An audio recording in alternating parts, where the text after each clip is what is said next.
they would not have anticipated it going as badly as this, right? Like, I think that's probably a clear point to make. Is there any concern or is there any evidence so far that the players are losing faith in Ruben Amorim? Hello and welcome to Stretford Paddock. My name is Joe and this is Inside United with Laurie Whitwell from The Athletic. Jay's here as well, of course. How are you, Jay? Yeah, I'm good, man. So, I mean, me and Laurie got the memo about green Adidas socks. Yeah, sorry, you left me hanging there. Oh, sorry, bro. Sorry. How are you, Laurie? I'm good, yeah. It's not a great time to be a Man United fan, is it? We've got loads to talk about. We want to talk about Amorim and sort of his job security, which I can't even believe we're talking about when he only arrived, 3 months ago or so.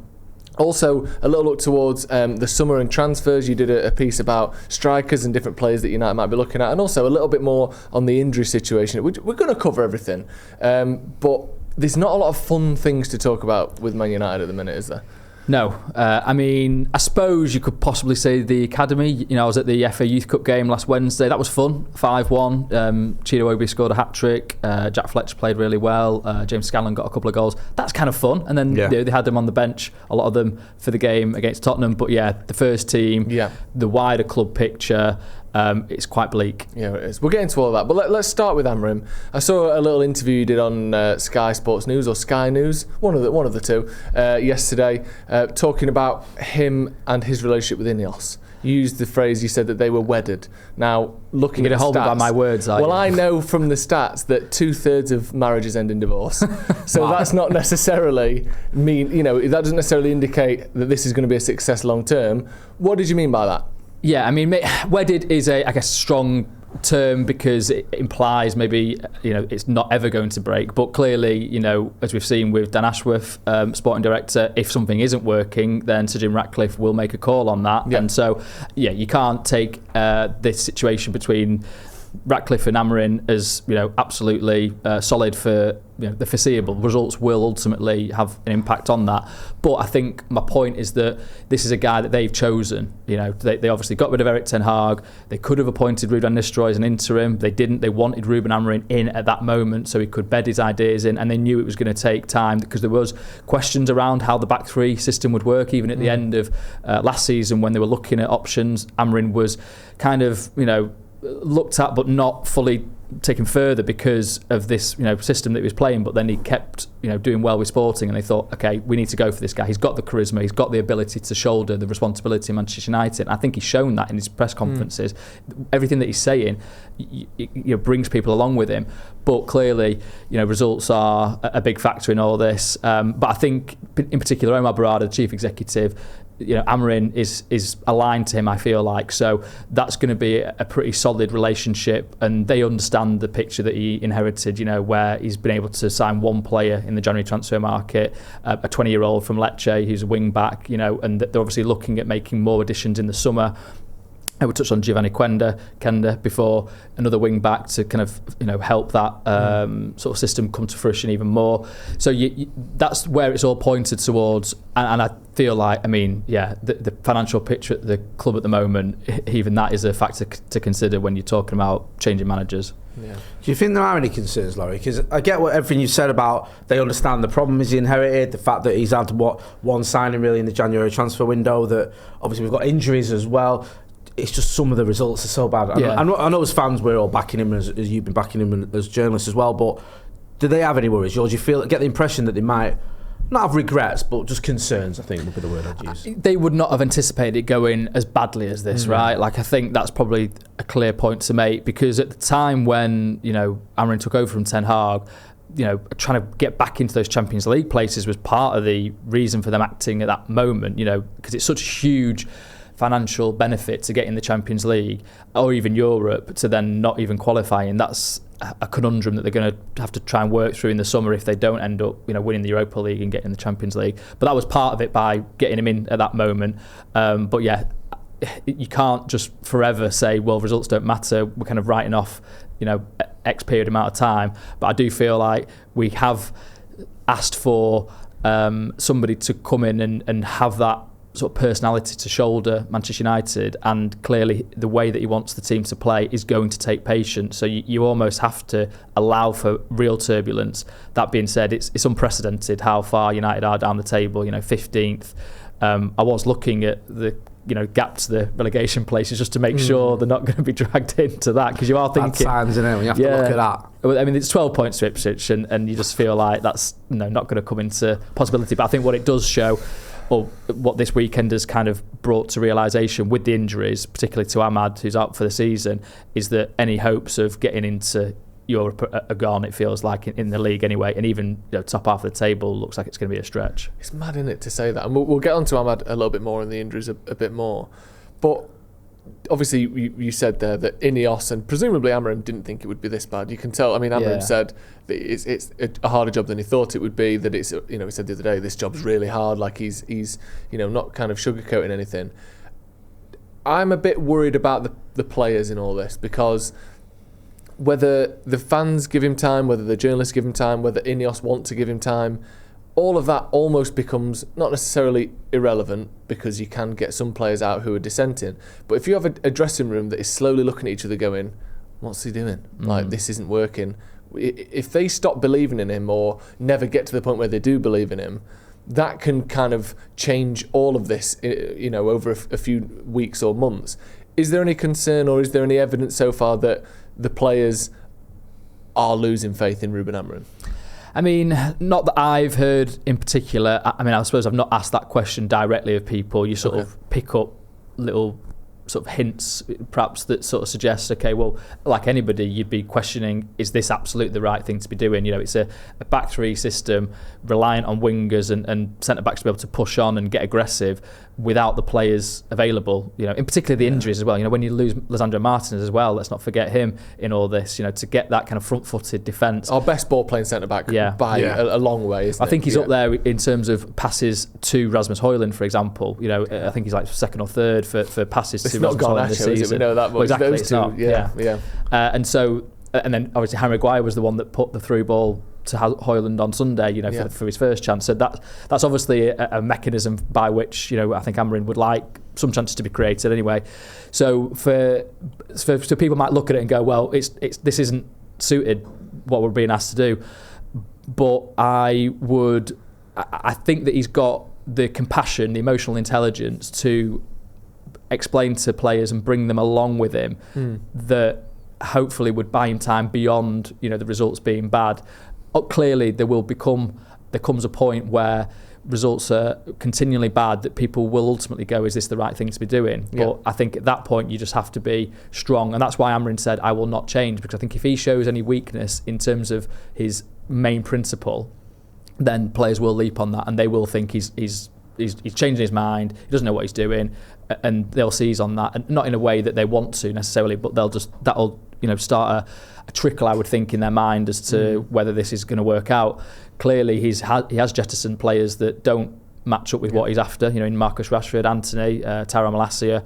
So he's cleared out for the start at least, what he thinks is players that won't come on board, but he's been only able to add one, from an outside source in Patrick Dorgu. So I feel like you just have to give him more time than that. If you were going to go for this route, you have to allow for the turbulence and then ultimately try and help in the summer. Yeah. How frustrated do you think he is with it all? Because just when you see him as a fan, like on the touchline, I sort of where I'm at Old Trafford, quite near him, and you can see it. Like you can see like the body language, the waving his arms about us, like the Garnacho chance is a big one, right? Because that is huge. If they score that, the game changes, you think, and that's why he's reacting frustratedly. Is that the best thing to be showing, though? Maybe. I think he wears his heart on his sleeve. Yeah, he does, doesn't he? We've seen that in press conferences. He's been very open and honest, like you mentioned there. Like, do you get the impression, I know from what we see on the touchline, but anything else you've heard or seen, that he's getting a little bit frustrated with some of these players? Because yes, it's a new system or whatever, but some of the performances and some of the not taking chances, not being able to pass from a 5-yard ball or whatever, not picking up your man, these aren't system problems. These are just players lapsing in concentration. And this is something that has been going on for much longer than he's been at the club. It predates him. You think back to the end of last season. I mean, obviously United finished 8th ultimately, but the run has been horrendous for a long time in the league, certainly. Yeah. So, and it's, as you say, repeat problems. So I think he will be frustrated at that. And I think you look at some of the stuff he says, he doesn't shy away from, you know, the realities of football. He's mentioned, you know, if results aren't great, I'll probably, you know, get the sack, or you know, I will, you know, sometimes I might myself think that that's the best way to go, you know, and so I think that's, you sort of on the one hand think, God, is that the right thing to be saying? You know, you kind of want to make sure it's a resilient outlook for everybody. But on the other hand, I think he's just being real with people, and I think players will appreciate that. And football is a mad thing in it, where we all watch football all the time.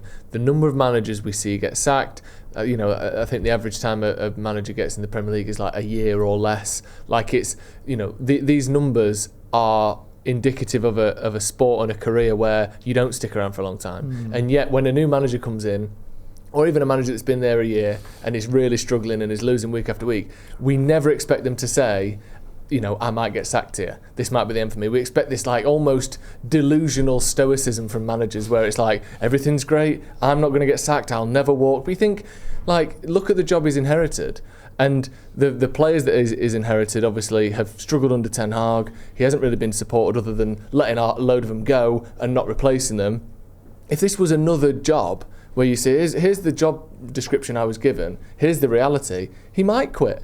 You know, if you went somewhere and went, actually, not that they've lied to me, but they've given me the very best version of what this career entails, there's a chance that you would leave that job. Do you think that there is a chance Ruben Amorim walks away from Manchester United? Because he threatened it at Casapia. Casapia. After 2 games. So that was maybe a little bit of rashness from him. But do you see that being a scenario? Maybe, I don't know, if he isn't backed in the summer, or I don't know. I think we're very, very early to be sort of suggesting that, because this is a huge opportunity for him. And when you come down to it, money, you know, would he really walk away from whatever severance he's got in his contract? Very rare does a manager do that. Obviously, Erik Ten Hag, you know, that was part of his, you know, exit terms, that he didn't want to walk away. You know, that not necessarily for even the money side of things, but he felt that he could still turn it around. He was absolutely confident in his own abilities to go, and, you know, he won 2 trophies in 2 years. I'm sure he would think I'd win a 3rd trophy in the 3rd year. Whether that's the gauge of United's success, you know, we can all judge that. You take it now, wouldn't you? Mate, honestly. If the one but it could still happen if you win that 1 trophy. I know it's, you know, very remote. It feels like now with Ahmad being out, but the Europa League doesn't seem that strong. If they win that, does the season become a successful one? I think I asked this on the last one. Listen, I'm banging this drum a little bit. No, it's a great point, because as a fan, that's what I'm hoping. Like you said there, the best we're going to get in the league is mid-table, and in all honesty, it doesn't matter. If we finish 12th or 10th... It's embarrassing, isn't it, for United?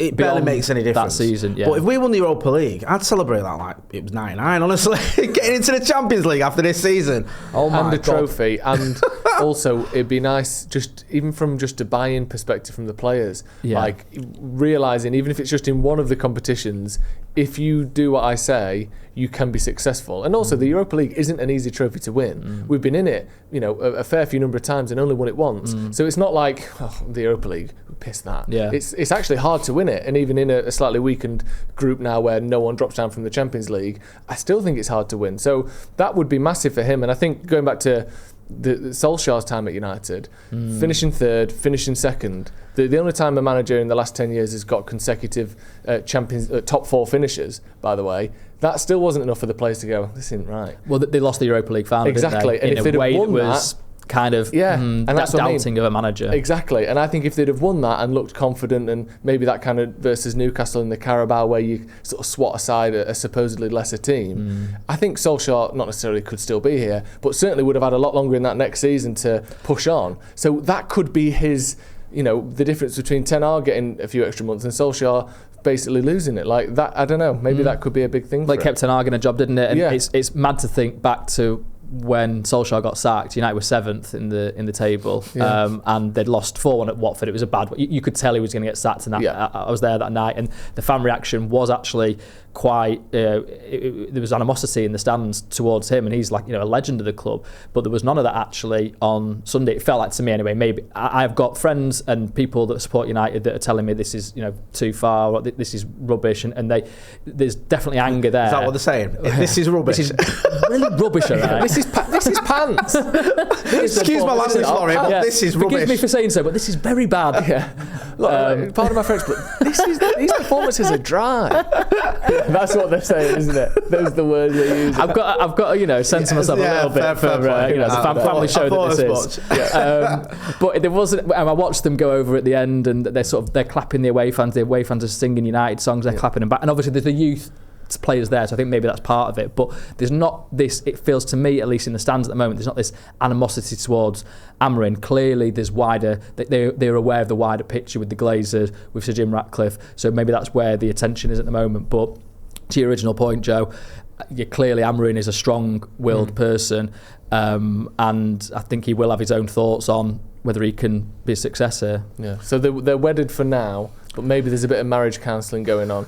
Velcro? You know what I mean? Velcro. Yeah, it's maybe more of a Velcro than marriage. That's not very permanent, is those it? little sucky things that you get on a shower radio to stick it to the wall. After a while, they dry up and fall. They always fall off. Yeah, they do. I mean, the facts as well, like you were saying there about they got rid of Ten Hag, they brought this guy in, and all the coaching staff as well. They brought with him 6. Yeah, it's not like they did it by half measures. They sort of.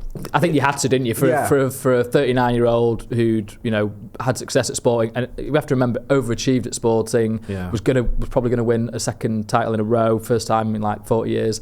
So that is his body of work. Clearly at the early stage of his career, so I think that's why they said, okay, we'll give you these coaches, because he needed his team around him. And as he said about Ruben Amorim, when he would address that question ahead of the Leicester game, why didn't you keep him around? Well, he was like, well, my staff are always going to come first, and then it would be Rude at the end of that, and that wasn't fair on a club legend, and so it was always going to go that way. It's so crap as well, though, isn't it, that like once again, I mean, obviously, looking longer term, we all hope this will turn around and change. But once again, we're seeing a manager, much like we saw, I mean, I hate to say it, maybe slightly with Moyes, although that was a different situation. But we saw it with Van Gaal, we saw it with Jose, we saw it with Ten Hag, and we're seeing it again, where managers that at their previous club, or clubs in the case of Jose, have managed to get their players to work to their system and to buy in. And once again at Man United, we aren't able to do that. The manager isn't able to get them playing as well as Sporting played, or Ten Hag can't get us playing as well as Ajax did, or Rangnick couldn't get us playing as well as Schalke did. Like, how is that what Man United is, where we've got a load of players, and these are generations of teams, by the way, not the same players, who can't play as well or buy into a system like some mid-table teams in the Bundesliga can do. Are we stupid? Is it a talent thing? Is it we're too big for that? It's bizarre to me that once again a manager is struggling to implement a system that was relatively easy to implement at another club. It's so weird that we seem to be the weak link in everyone's CV. That's such a crap thing to be when you're meant to be the biggest and best club in the world. Just moving on to the transfer window a little bit, we're getting some specifics about names, and Strikers in particular did an article this week talking about some names there. Fundamentally though, I'm a little bit concerned that INEOS might be looking at the situation and thinking to themselves, to give you a transfer sort of war chest, as people like to say, this summer, let's say 150, 200 million, to give him a proper good summer, we're going to have to get rid of I won't say club legend in Marcus Rashford, but a very good, long-standing, United's got top goal scorer in the squad. We might have to get rid of one of Garnacho or Mainu. We're probably going to have to get rid of Casemiro, Eriksen, maybe Luke Shaw, maybe even push out a Mason Mount a season before we'd like to, whatever. If they really want to give him the best summer possible, they've got to do some real, tearing up of this squad. Are they going to be nervous to do that with a manager that could well finish the league with no trophies, or well finish the season with no trophies and finish in 15th? Do you think there'll be a reluctancy there? I think they'll just have to commit to it at that point. But you are right, that'll be the conundrum that they're trying to work through, right? I think what they probably would ultimately come down on, and this is what they should have done with a sporting director structure that they had obviously at one moment, and now it's changed. Dan Ashworth's gone. Jason Wilcox is the technical director now, so I suppose he's perhaps tasked with trying to find that continuity beyond just head coaches. But you've also got Omar Barada that's kind of taken sporting influence as well. But the idea is that you buy players that can fit into any system, I suppose. That's easier said than done. In that clearly you've got players that aren't suited to being wing backs in United squad, and that's why Dorgu was the first person through the door. And does the striker? I mean, Rasmus Højlund theoretically would be the right kind of striker for the system. The kind of runs in behind. That's what Amorim wants. That's what he the piece that I did this week sort of focused on the kind of runs that he makes. It's just that he's not been able to score. You know, he's missing chances, and the confidence doesn't seem there, the connection doesn't seem there. So, but you could buy a striker for Amorim's system that would clearly fit another system as well, I think. So that's probably going to be the sort of debates that they have. Amorim will clearly have, you know, a big say in that though as well. You know, I think he said the final say is what he said most recently, which is you do need that from a coach. It can't just be that the coach, head manager, gets players given to him and go on, you sort it out. It has to be that kind of synergy there between him and the recruitment team. But I do wonder if they will perhaps slightly tweak some of their targets just to make sure that these are players that could fit anything. But I think they will have to back him, because you've gone down this route now to then only allowing one player in January and then not back him in the summer would just be, you know, you'd leave him to fend for himself there, really. What players do you think they will be looking at? Because obviously it was all eyes on Gyökeres, wasn't it? Or which players I should say, for ages, and now that's not looking likely, as you pointed out. Are there other targets out there that they think are realistic and could do the job? Because, you know, we talk about a lot on the podcast. It's so frustrating at the minute watching United, and especially up top, because Højlund looks like he's lost a lot of confidence, and he's not, the connection between him and likes of Garnacho just isn't there. Xerxes looks great on the ball, but he don't get you goals. I mean, it's, you know, it's not a happy camp, is it, in terms of goals or lack of them? It's crazy because you want a kind of United striker typically has been one that you feel you can really get behind, and it is a kind of muscular, physical presence up top, right? You think of Rooney or Van Nistelrooy or you know Zlatan, even. So Højlund, I kind of come back to it. Højlund feels like he could be that, but it just, I don't know whether it's gone, you know, too far at this point, and he needs somebody to just come in and then you kind of take a season as an understudy, really, rather than be rotated in and out.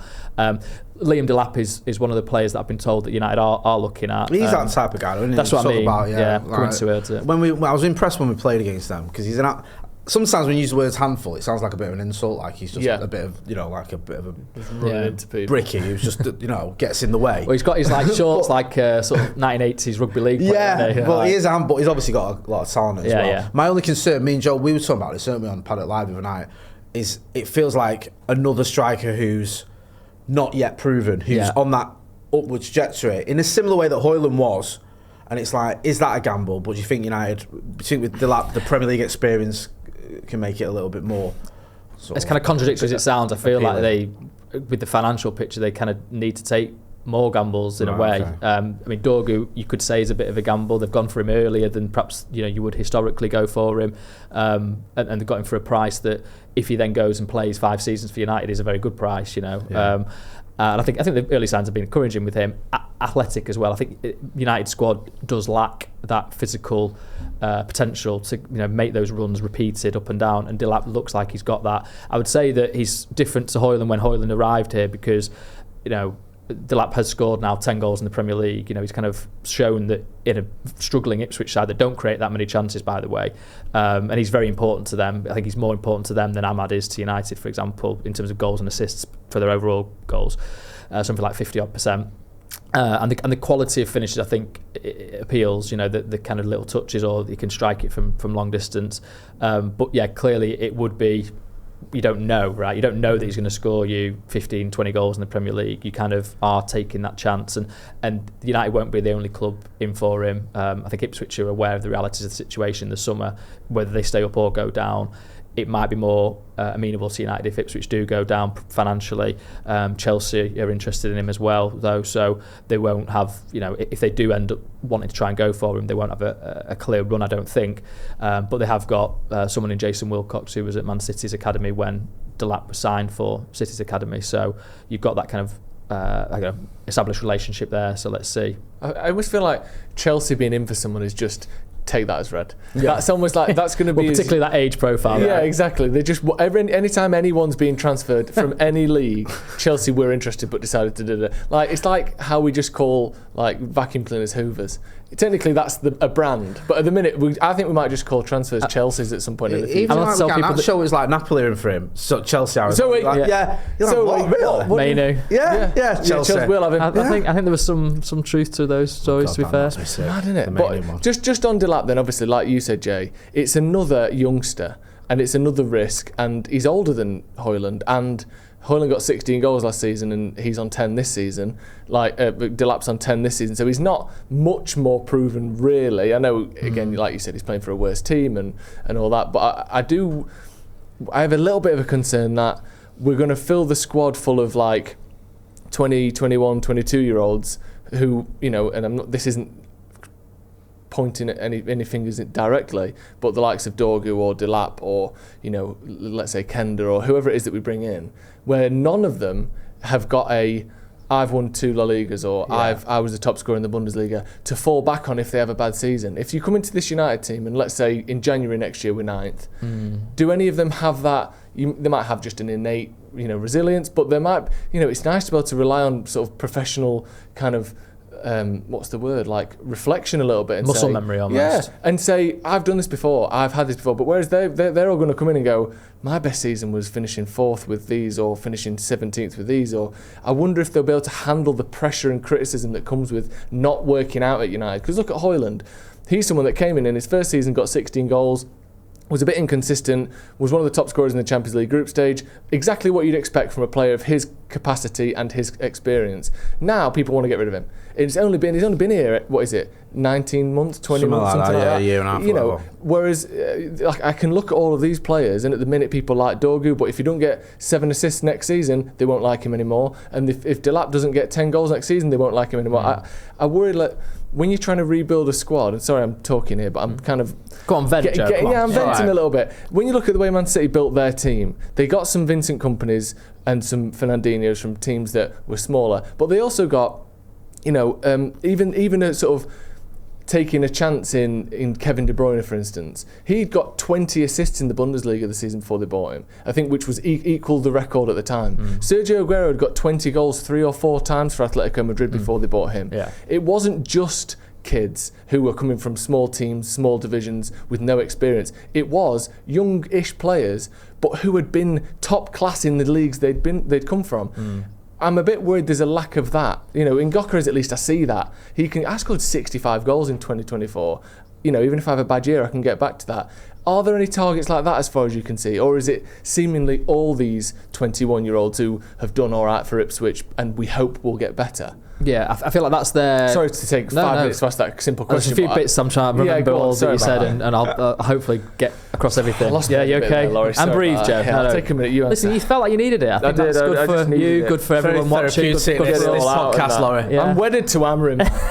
It's that simple. You're walking down the aisle. Work. Yeah. I didn't know Ratcliffe was on the other side holding the other hand. I thought me and Amorim were close. I've just learned about this bloody INEOS wedding as well. Making me sick. Didn't get the invite. Yeah. So yeah, I mean, I think their sort of their strategy is to go younger because that's where the value potentially could be. And you come back to finances. You mentioned Man City there. They had a lot of money to go and do what they did there, and they paid well for Aguero. They paid well for De Bruyne. I'm sure if there's players like that out there, Florian Wirtz, for example, you kind of think he would be that kind of player who's had a really good time at Leverkusen, clearly a very talented player, but he's going to cost 100 million. I'm not sure exactly what price he'll end up going for, but so that's the kind of issue you've got there. I mean, maybe a Victor Osimhen, would fit that sort of bill in terms of he's done it in Serie A repeatedly, but then he's at Galatasaray. Why is he at Galatasaray? I know there were some reports this week, weren't there, that there's been some talks again from United with his people. So let's see if that one comes through. He actually, in terms of the profile, he sort of corresponds quite well with Gyökeres in terms of the runs. That I just keep being told that Amorim wants a striker that can run in behind, be aggressive, and that kind of matches up with Osimhen. The Gyökeres thing, I'm sure that Amorim would like a reunion, but the financial cost of it and the age that he's at, so he's going to be 27 in June. So all factors considered, and you Winston, it's not even old. It's kind of actually peak age really for what you want to then, because you get a 5-year contract and they're your best years. Well, that's the issue. So contracts as well. So you're talking, and I'm not sort of advocating for this mentality, by the way, but they'll be thinking, well, we're trying to bring the wage bill down. if you go and buy Gyökeres, he's going to want a salary that's commensurate with the kind of transfer fee that he commands, and he will want a 5-year contract that then takes him into 31, 32 territory. And we've already seen with Casemiro, for example, this season, who has this week said that he wants to, quite rightly in his mind, fill out his contract to 2026, 300 grand a week, something like that. So they will be looking at that thinking, we actually can't afford this level of commitment. They're making redundancies again at the club. So I kind of have some sympathy, empathy in that they're actually addressing the area that is costing them the money. This is the reason why they've lost so much money over the last 5 years, with the Glazers. Now also, INEOS have inherited some of that in the last transfer window. So at least, to my mind, they're trying to correct that, because that is why people are losing their jobs, because they've lost bad transfers and players on big wages. But yeah, to then, how does that marry up with actual sporting success, which is the whole big fanfare that INEOS came in with, making football first. It's a question mark.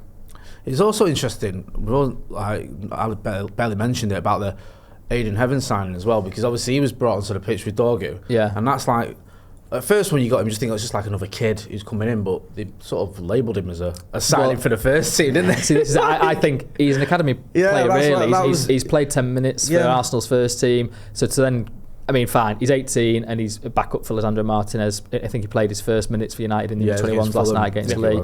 If they back him, if they think he is a first team player, honestly, you don't know what you're talking about. Trust us, he is. But I do feel there's a certain element of, we have signed 2 first teamers. That's how it felt to me, it did. And that's no disrespect to the lad, but like you say, he's only a youngster and he's only just sort of starting out. I know, it's a bit of it's austerity stuff, innit?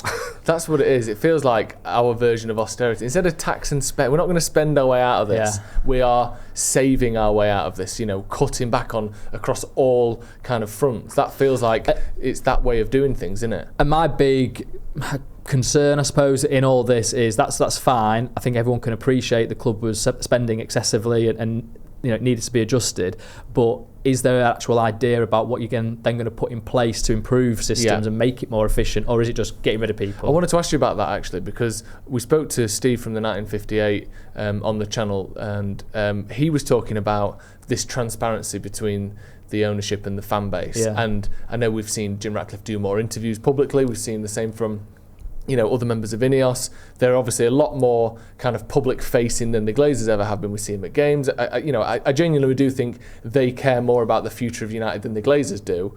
But what we're not seeing from them is, we've seen rumours of this Project 21, which just as a headline seems like a naff kind of, Project 21. Like, it's a bit David Brent. I think it's actually Mission 21, Project 150. Oh, in that case. Oh, sorry, actually. Ignore everything I've just said. It's mint. It's cool. No, but why can't there be a sort of public version of that where they do detail, here's what we're going to do, here's the things we're going to put in place. We hear rumours of we're going to sign younger players. We hear rumours of the new stadium is a big part of this, and that we're going to lower the wage bill. Do you think, or what's your understanding of what the mission is, how they are going to sort of tackle and approach making United a top team again? I think putting a name to it, and I totally accept that there's going to be criticism of that, in terms of, well, you're 15th in the table, you're talking about trying to win the title. Yeah, Project 14th would be decent. Let alone Project top half. Mission top half. Mission top half. Yeah, exactly. Rocket to the 8th place. Yeah, exactly. I think, but there's a reason behind it, in the sense of you want to be aspirational, you want to give a certain sense of urgency to people to say we're not allowing this. This isn't what we're after here. Put a name to it and try and crack the whip a bit. So there's certainly, I think Sir Jay Brailsford probably would be.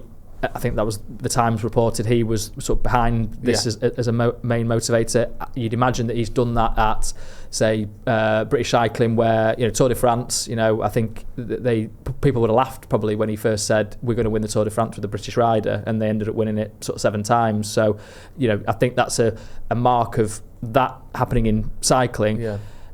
Can it happen in football? That is a big question. Are you actually able? Do you have the skills and the connections and the foresight to make it all work in football? It's a different sport.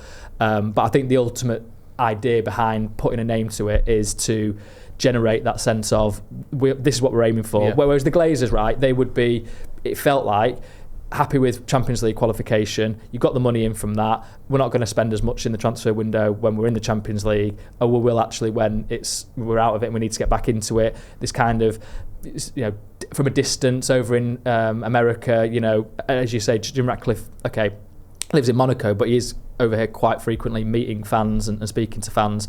Sir Dave Brailsford's at Carrington, for example. Omar Barada's at Old Trafford. Jason Wilcox is at Carrington. So you've got the people that are actually making the decisions. It feels like to me, at the actual coalface, seeing it firsthand. So that, and then trying to put a name to it, that's the idea to kind of generate the focus for people. Do you think they'll ever give a public kind of version or summary of that plan? I think they should do, really. I do, but like you said there, it's like, okay, so we're letting all these people be made redundant, or we're making these people be made redundant. They're not letting them, they're doing it. They're making people redundant. We're getting rid of all the big earners. Again, Marcus Rashford, I know a lot of people dislike him, but there's a lot of great memories associated with him as a player and the things he's done at United.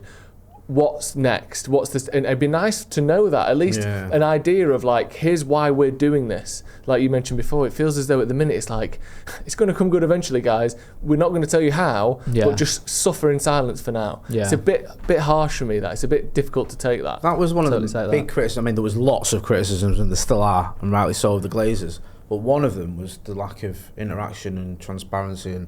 What was it? One Zoom call, I think. Joe Glazer did, I think he did. After we got the Liverpool game postponed, then all of a sudden, I'll talk to the fans now. And that was basically just paying lip service because he saw how angry the fans were. And I expected it to be a little bit better with Sir Jim Ratcliffe and INEOS, but so far there's not been much improvement. I know there has been a little bit of dialogue, like you say. Certainly more than we saw with the Glazers, but there's still a long way to go. He met the fan advisory board, didn't he, last week about tickets, I think. So. And he's certainly done more media stuff than ticket price is going to be a big thing as well, right? Like that's going to be a judge for what the fan perception is of this ownership, because fine, you want to raise revenues and reduce costs, but there has to be a collaboration about that. And I mean, Liverpool have frozen their ticket price, haven't they, after talking to fans? So that's an interesting bar to set, precedent set. I'm right, I think it was with your mate, our mate Andy Mitten, he spoke to about when he said prices at Fulham are higher than United.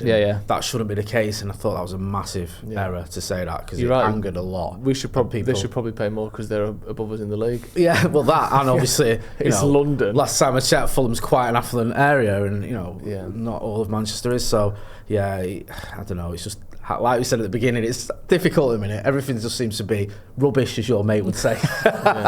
Exactly. Just moving on a little bit into this sort of injury situation we found ourselves in. Ahmad out for the season by the looks of it. It felt like it was going to be touch and go, but then Amorim was pretty unequivocal after the game. So, maybe in a dream world he could be back for a Europa League for final. Yeah, exactly. If United there, which doesn't seem like. Do you remember that when they won the Europa League on Jose, and you had like that bench of like all the players with crutches? Zlatan was there. Sam Bailey, Luke Shaw, Rojo on it as well. That's going to be us. So maybe.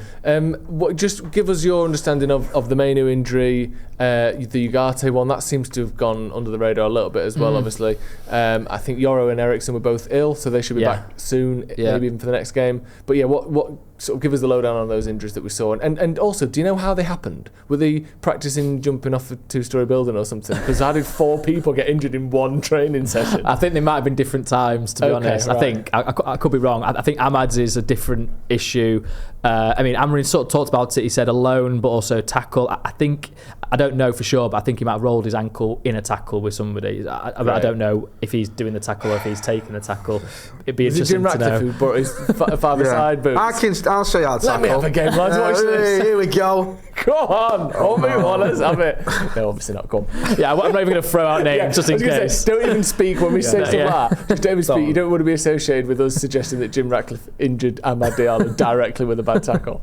And then I believe Ugarte, he said, was a kind of clash as well. So and then Mainu and Collier kicking each other. I think they're muscle injuries. So Mainu, I think it's a few weeks. Mainu, I'm not sure about Collier and Ugarte. They could be sooner, but it was just when I'd heard that it was sort of the three of them, and absolute massive credit to Chris Wheeler for getting the Ahmad story on Saturday, a huge story. I missed that one. But when I got told about the Mainu, Collier and Ugarte injuries, I was thinking that midfield then is going to be an issue. Then when I saw Casemiro's name on the team sheet, I was thinking, hey, because I just assumed it'd be Eriksen, like, you know, something major must have happened. So he's ill, Eriksen, and that's why Casemiro is starting, because he hadn't started since Newcastle, and clearly INEOS want him out and Amorim's not having him, it feels like. So it's I mean, it was 12 fit senior players for Tottenham. Obviously Lindelof, that's if you include Lindelof as a senior player, who has he even made an appearance under Amorim yet? He's been on a couple of times, hasn't he? But he's had his own injury issues. It's even like that goalkeeping situation. Bayern and both be out. How's he injured? You think at least you've got an experienced goalkeeper on the bench. No, you haven't. You've got Harrison. Tom Eaton played about 30 minutes in 2 years. How is he not ready? I don't. Come on, man. Get in the net. By India, I get it. And Johnny Evans, forget about him as well. Like the back three could be good. He played about 40 minutes, and Amorim was like, "This isn't right," and he's been injured ever since. That was just a horrendous sequence of events as that news was like filtering through. There was rumours in conjecture. I think there was a bit of a misunderstanding as well, because at one point before the game, people were saying Mainu was out for the season. That was doing the rounds. Misunderstanding. I think there's a misunderstanding what Amorim had said. Yeah. He'd said like 6 weeks, I think, with Mainu, and he'd been speaking about Ahmad when he said out for the season. And then switched to Mainu, and then it was like, we was here on the watch along, and it was just like my phone was going off, and everyone's like, I'm getting all these like messages. My mates don't use words like rubbish. They were using much stronger. Let me guess. Do they rhyme with quite? Yeah. And I was like, just like people say, you know, that's the end of the season, cancel it. What's going on? And then Mainu, and then we realised, like, actually, it's still pretty devastating, but 6 weeks is obviously a lot better than the entire season. It's just that the weird thing of like almost your entire midfield being injured at once. This is it, right? And also, the way Amorim announced it was very like sort of Marvel Cinematic Universe. Didn't it say something like everything was going well until something very until 2 days happened. ago? Yeah. And it's like until 2 days ago. Like pause. This summer. Like what do you mean? Everything was going well until 2 days ago. Help! It's like in the bottom of a well. Like, what a weird kind of film trailer way to announce the injuries, and then no one knew what that meant, and then he just went away with his cloak over his head, and then we found out 2 days later what it meant. What was that? I'm kicking myself because I was thinking I should probably ask a follow-up there, but I think Simon Peach has to follow up, and then there was another question. Samuel Lucas asked about Chido and maybe academy players, but it probably did warrant another question. Just be like, sorry, Ruben, can I just double back on what you said? How big is this? That's a stupid question about the summer market that you just totally dismissed, but justifiably so. But yeah, it was kind of the fact that he brought it into the public domain voluntarily. Showed, I think, that he was serious and that there was no point trying to hide it. Bad that though, isn't it? I mean, it is other than maybe sort of Bruno Fernandes. I'm just trying to. Ahmad has been the shining light in that attacking three. Well, six goals, 6 assists for him in the Premier League. So that's 12 of 28. 28 goals in the Premier League that United fans have been able to celebrate.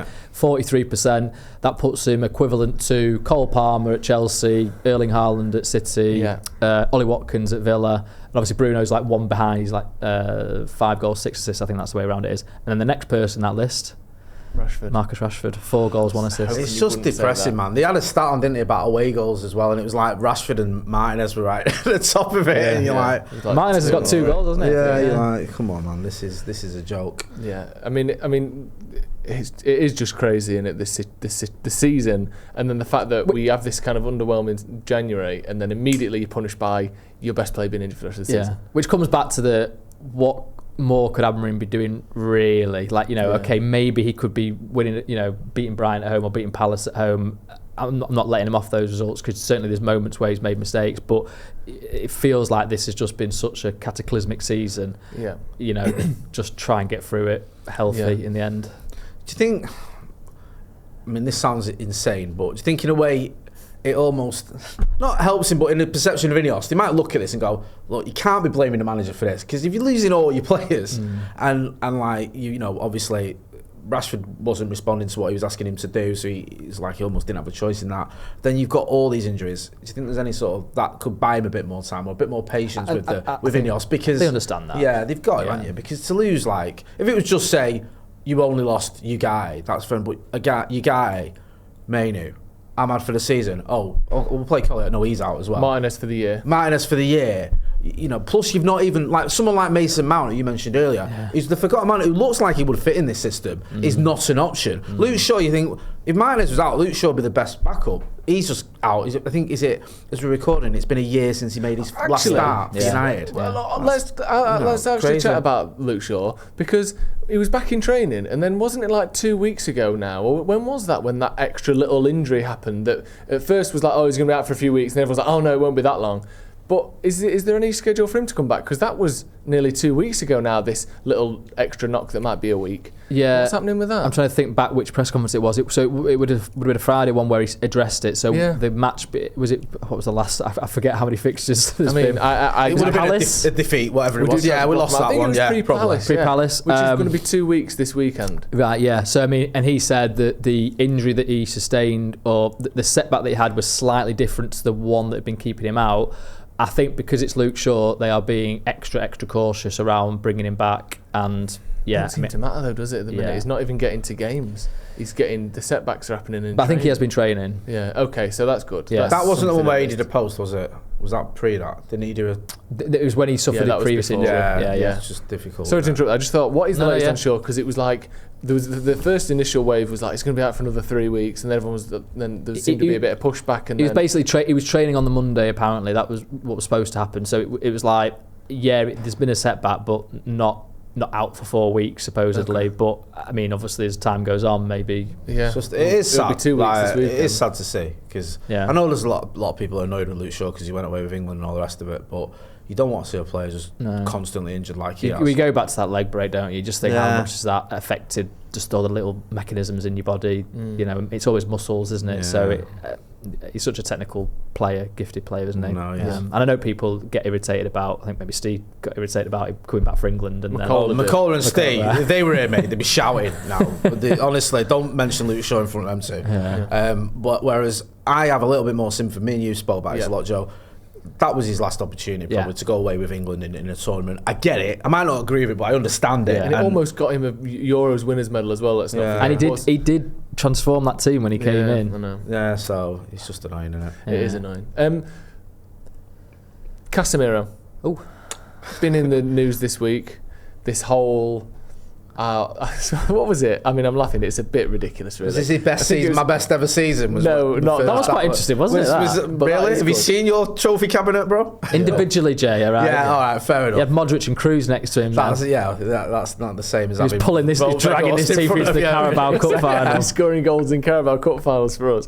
No, this whole thing about him wanting to stay and fulfill or see out the rest of his contract. I think there's a year and a half left on it. Yeah. I think in the Daily Mail, I believe it was. Forgive me if that's wrong. It was quoted as another blow for Manchester United as Casemiro wants to play for them, which is ludicrous as a headline. But obviously, imagine if you did that headline in like the summer of 2022. That's blow for United as Casemiro signed to United. Crazy angle. But whilst I think it's a bit of a harsh headline, that it does kind of sort of typify the feeling around Casemiro at the minute, that is almost all he is a drain on resources rather than a help to the squad.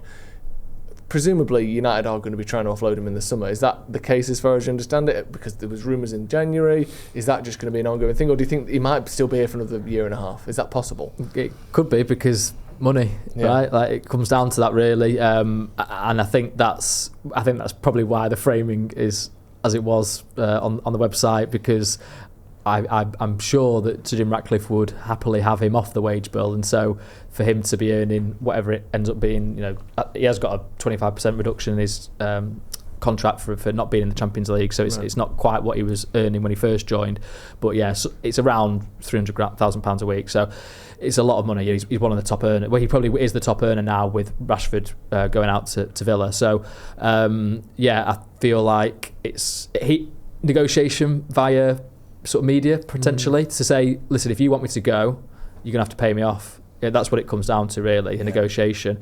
They, for my information, were looking at options. Certainly, last summer. Obviously in January, nothing really happened. I know there's talk of Al Nassr, but I was always told that they were not looking for that kind of player. A lot of money at the sort of end of his career. So where does he go though? It'll come down to if they can find somebody for him. I think there were some links with Flamengo, weren't there, in January as well. Does he want a kind of a homecoming to Brazil? That would be quite a nice way for him to end his career. He's obviously been a fantastic footballer, and even at United, I do agree with his first season. It was a lot of money, and in hindsight, was that the right move? Certainly, that was one of the transfers that Sir Jim Ratcliffe thinks was stupid. But it actually enabled United to get back into the Champions League and win a trophy.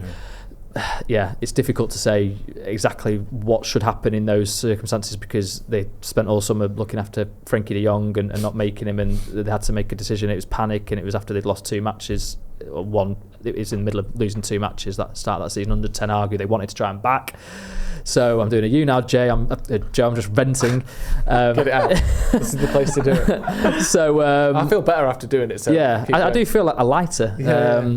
So I mean, what will happen in the summer? It'll basically who comes to the table. Can they agree that they pay off a certain amount of his remaining contract? I think he's actually got a +1 as well, by the way. I don't think that'll get activated, but you never know, United. We've done it by accident. Oh my god! I meant to press delete and I've pressed return. Now I know I've pressed confirm as well. It won't let me go back. It says you have to resubmit the form. It won't go. I've done it.